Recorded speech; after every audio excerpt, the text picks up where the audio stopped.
Hey guys, Chris from Tillman Family Farms. I hope everybody's having a good day. Welcome back to the channel. So today I want to talk about something that might be a little touchy to some people, but most of this will be from our experiences and from the things that we see around us and to other farms in this area. So we're going to talk about the things that we feel like are killing the small family farm business.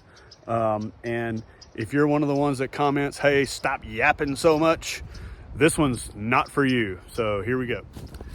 I think everybody knows that to have a successful business, you need to have a successful business model, right? And in my opinion, the small family farm locally that's going to have a business, that farm model is no secret. It's all over the place. It's all on the internet. It's all on everybody's YouTube channels and everything else. You just got to follow it. So why does it work for some people and for some people it doesn't? First off, I want to say that I know for a fact that this is probably not happening all over the country, but right here in our little part of Georgia, we have seen it hit home a few different times. We have been in some social media groups where we have seen that some other family farm type businesses, homestead type businesses have kind of somewhat become quiet. And when you dig in, there's no activity on their social medias and things like that. So that leads us to believe that maybe they've had to give it up or something's happened and the business is no longer out there and going. Our situation is a little unique. I had some health issues. We had to downsize, and there was just a lot of things going on. So I want to dig into our situation, and I want to use it as an example as much as I can. And some of the things that hit us and hurt us pretty bad are going to be across the board that probably were the demise of some of these others out there. So we'll start with ours, and I'll tell you where we got started and where it all started to go wrong. For us, the farm business was a dream. My family, the Tillman family, has a pretty rich history in the state of Georgia, all the way back into the 1800s of farming, livestock and other things, of course. But ever since I was a little kid, it was just kind of something that I wanted to do. And my wife and I and my parents got into a situation and ended up on the piece of property that we're on. And of course, me and my ever running mind said, hey, we at least need to come up with something here that will produce a little bit of money to where, you know, we can pay the taxes or at least help it pay for the feed for the animals that we have done or that we did have. You know, my wife and I have had chickens and horses and we've raised pigs for ourselves. And, you know, we never had enough room down at our old place to do cows or any bigger livestock than that. So when we got here, this is 40 acres. So this was like our imaginations ran wild. And for the first few years that we were here, we kind of struggled a little bit. And then we decided that my wife has always made jams and jellies and people have always begged for it. Oh, we'll buy them, this and that. So we decided that we were going to dive into that. Well, we did. And not thinking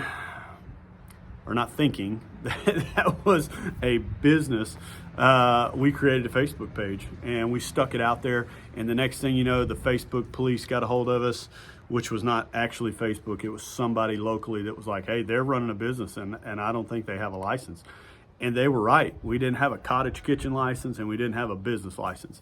And we were doing all of about $300 or $400 worth of business a year. So thanks for that. But needless to say, we learn from everything that happens to us and every trial and tribulation that we go through. We decided to get better. So at that point, we decided to really, really dive in and say, okay, we're going to be legit. You know, if we're going to put our name out there, if we're going to spread our name around that we love so much, we are going to do this the best way possible. We're going to study. We're going to find out all of the things that we want to do and how can we make money, have the right licenses, have the right equipment and all this other stuff. So we started with, what are we going to do?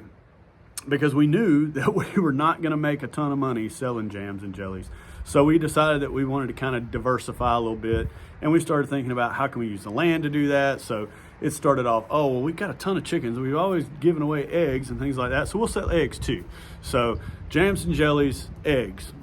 And then from there, we started seeing things that we wanted to get into personally from a homesteading aspect, which was producing more of our own meat. So we had raised pigs in the past. Man, I was dead set and determined that I was not going to have a pig barn on this property. That's the way that my family did it years and years ago in South Georgia. And I've been to pig barns before. I've seen how nasty it is. I've seen the smell and all that stuff. And I wanted zero to do with that. So there all of a sudden became the pig enterprise. Pigs were actually really, really good to us. We kind of fell into pigs. They were our type of animal.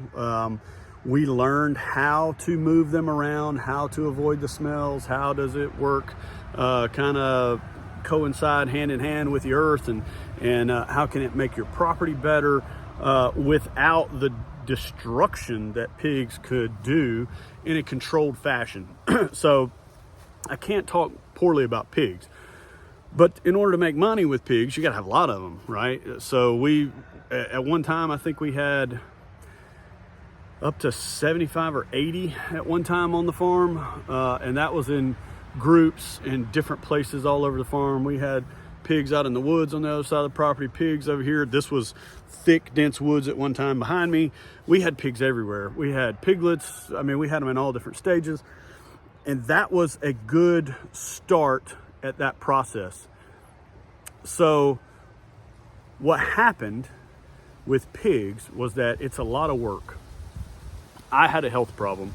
I had a massive heart attack, and I knew that my wife and my father that's a little older, that was helping sometimes. This was not his business, so he wanted to be involved with us and help as much as he could, but it wasn't necessarily his business. Would he have done it if I asked? Absolutely. My children kind of into it, but really not. So what it boiled down to was me making a decision that I was not going to put this stress on my wife alone. So we decided to downsize, and we started selling piglets that would have been our next product down the road. And we got down to where we only had one group of pigs left, and we told ourselves this is going to be it for quite some time. And that was probably about, and it was such a process, it was probably about a year after I had a heart attack that we finally processed the last pigs that we had. And we have not had pigs on this farm in probably a year and a half or better. That's not to say that we won't ever have them again. We probably will, because I mean, we enjoy them and we like pork, but just can't do it right now. The next thing that we got into was cows, and we actually had cows here for quite some time before we ever started talking about this whole thing. So cows was the next enterprise. Cows were kind of a no-brainer for us, we thought. When we got this place, there was a good, 25-ish acres of it that was already in pasture, and we had plans to open up some of the other in pasture, or to improve pasture that wasn't so much pasture. So we bought cows initially when we first got here, and then it kind of came to our attention that, man, beef is a really good market to get into, and there's tons of people out there that are begging for grass-fed beef, and I think we can do that, right? We were doing that for ourselves, and people were always asking us, hey, can I buy beef from you? And we're like, oh, no, we don't have enough. We're barely doing enough for ourselves. But we really weren't utilizing everything that we had. So we started growing a herd. We were keeping calves and turning heifers over. And, the next year we just got more. And on this property, we got up to, I would say it was 28 or 29 head of cows. We had 3 or 4 horses. We had a couple of donkeys. And then sometimes we were trying to use portions of the pasture to move pigs through. So we got into a really, really heavy rotation of cows. And we spent 2 winters. We don't produce our own hay, so we spent 2 winters spending a tremendous amount of money trying to keep these cows fed and healthy on hay and some other, organic style pellet that we were buying in bulk, in big bulk bags. And it became really, really expensive. And it was a lot of work too, because when you're rotationally grazing like we were with electric wiring and setting it all up and everything else, you fell into the same thing that we did with the pigs. It was just a lot of work, and it was a ton of work for my wife. And I felt like to some extent we were getting to where maybe we're neglecting the animals themselves. We're not doing right by them. That's not what we set out to do. So we decided to downsize tremendously with cows. So that's cows and pigs that we started, and we've downsized tremendously. Still have cows to this day. That was part of our original plan, is homesteading, so we still have cows. We've just knocked the numbers way down to where it's manageable. The pastures will keep enough winter forage to where we don't have to feed all that much throughout the winters. Like it's January, and I want to say that I've only bought 4 or 5 round bales for the cows and the horses that we have so far. And they've done fine. This past summer, the pastures were great. We really didn't have to rotate that much because they couldn't keep up with it anyway. And all of that they couldn't keep up with turned into winter forage. And it's all kind of gotten to, there's still plenty out there, but it's gotten to the point to where it's died off. It's not very palatable to them anymore, and they're just not interested. So where does that put us? We had one other enterprise that we got into, and we'll talk about that because that one was the most devastating to us. And broiler chickens.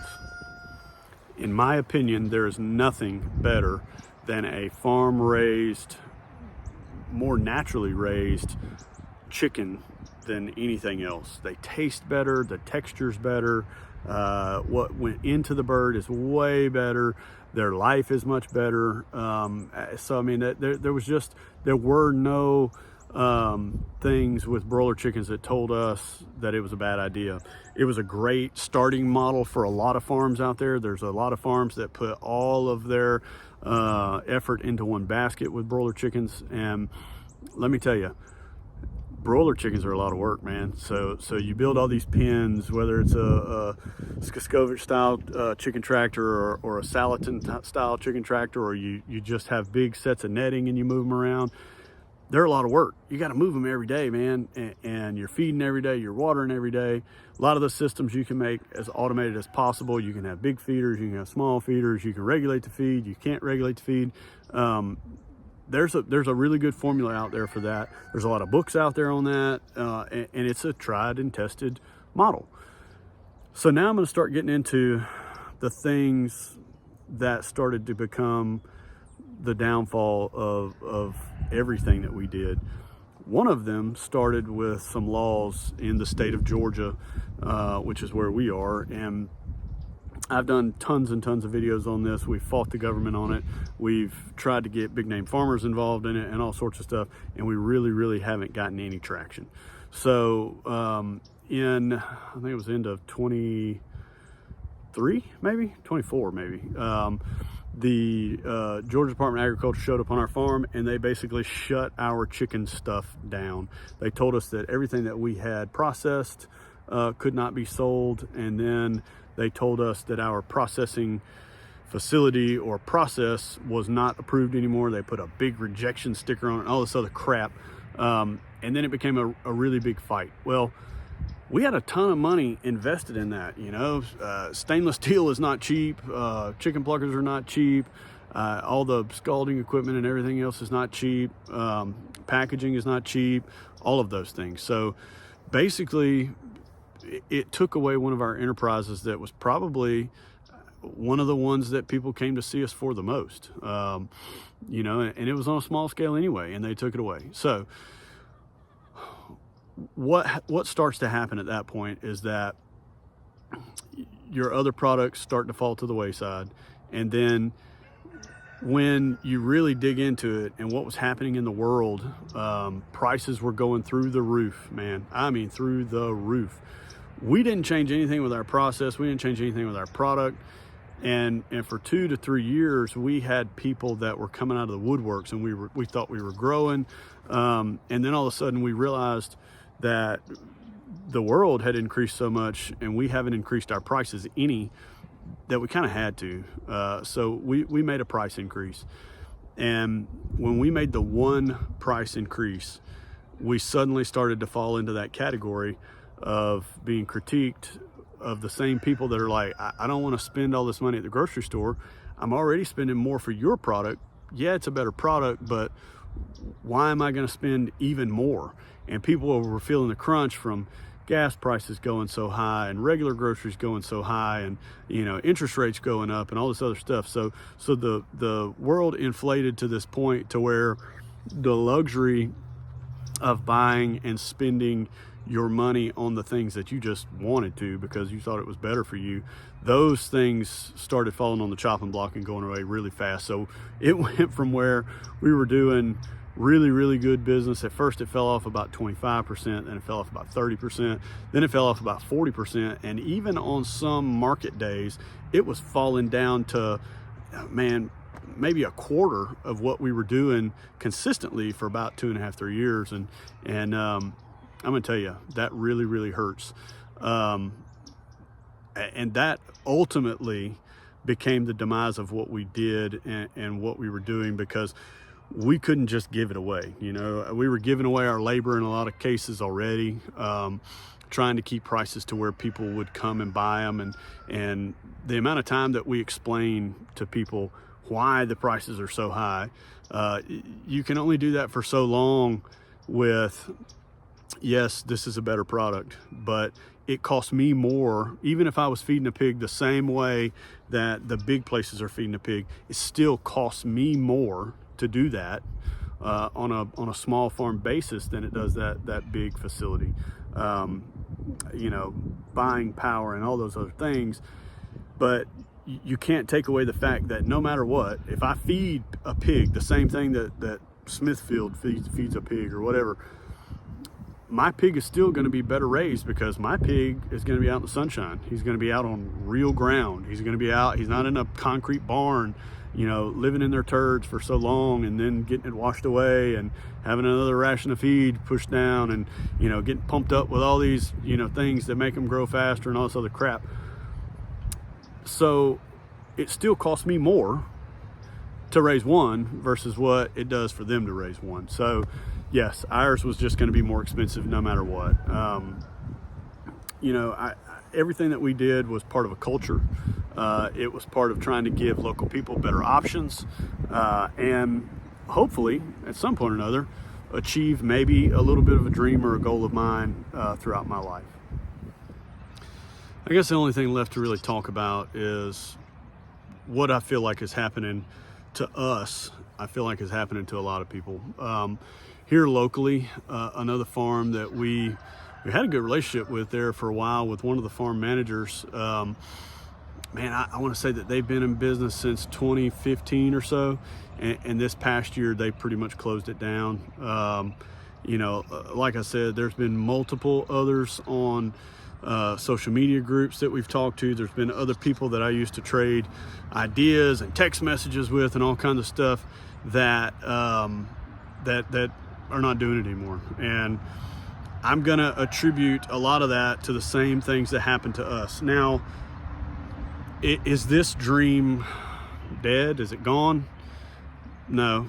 I talked to a farmer that's really, really just getting started, I guess this past week, and they were asking questions that I thought about before we started a farm business.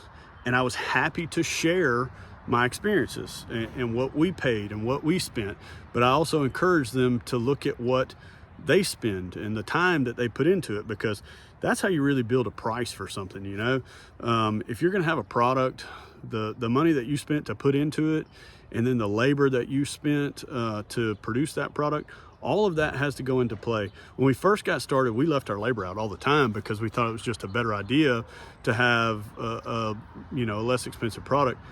But then when it got to be where that's what my wife and I's marriage was about, was to work. You know, I would get home from work, she would get home from work, then the farm became her only job, and that's all she would do all day. And I'd get home and want to go do my part, and she wouldn't want to work anymore. And it started to change things. So all of that stuff is taxing on a business. All of that stuff is taxing on a family that wants to run a business like this. So those are a lot of the things that are happening.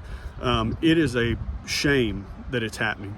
And I really hope that something changes. I hope that the world can get back to a better place, and that businesses like this can actually come back around and operate cost effectively and serve a community.